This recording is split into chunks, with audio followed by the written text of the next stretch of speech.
want to jump over here while we're thinking about this and get over to our ETR, or excuse me, our ETS survey, which is an emerging technology survey. We just recently wrapped this up, and this looks at a lot of less mature vendors, smaller vendors, those who are not yet IPO'd, as well as a lot of open source vendors in this tool. And this really gauges more net sentiment or kind of general awareness and plans to evaluate or utilize, more so than net score, which is about spending. But I want to jump into some of these. We've got tools like Miro and Figma, for instance, often used in sort of collaborative or design ways. Let's look at Figma for a second. Are you familiar with tools like these sort of collaborative design tools? A lot of UX people tend to use them specifically for app interfaces.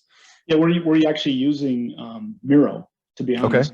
Okay. We just doing that. I mean, again, everything they want to start with Microsoft, but there's stuff you can do with Miro that you can't do with just plain old Whiteboard.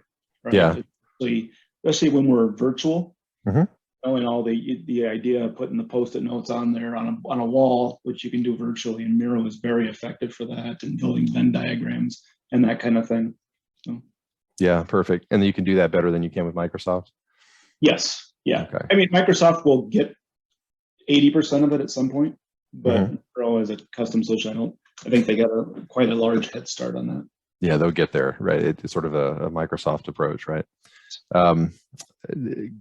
Tell me more about some of the I guess DevOps environment. What are you making use of Atlassian tools or any ServiceNow, anything in sort of your the broad pool of response tickets and all the way to DevOps? What kind of tools are you using in that constellation? Yeah, so in our customer facing, so we basically kind of split IT up where the customer facing develop within its own org. They use a mixture of Atlassian, but they're moving to Azure DevOps. Okay. Within IT, we're very much focusing on Azure DevOps. However, my ServiceNow team, they are using the DevOps functionality within ServiceNow, just because it fits so well when you're deploying code on that platform.